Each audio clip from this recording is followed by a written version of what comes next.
Welcome to our channel. Today we how to subscribe with Stripe for checkout UX design and UI states, detailed guide step by step clearly. To begin designing a subscription checkout flow using Stripe, you first need to create a Stripe account. Visit the Stripe website and click on the Start Now button to register. Fill in your details, including your email address and a strong password. Confirm your email address by clicking on the link sent to your inbox. Once confirmed, log in to your new Stripe account. Navigate to the dashboard to access all available features.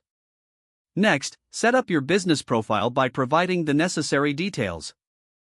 This includes your business name, industry, and business address. Now, create a product that you wish to offer as a subscription.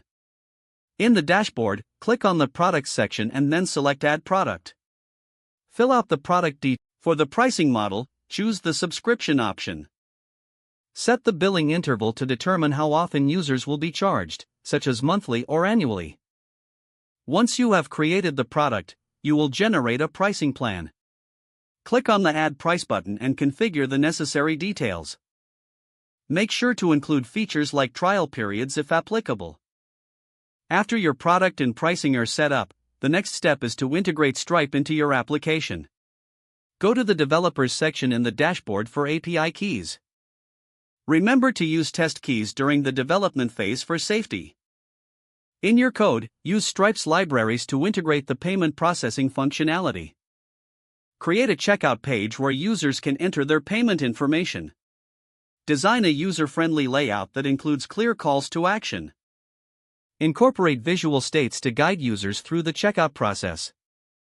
This includes loading indicators, success messages, and error alerts. Test the checkout flow thoroughly to ensure a seamless user experience. Create different scenarios such as successful payments, declined cards, and expired cards. Make adjustments based on the feedback from testing. Once satisfied with the UI and UX, launch the checkout process using the live API keys. Monitor transactions and user interactions to optimize the experience further. Don't forget to like this video and subscribe to our channel for more step-by-step tech guides.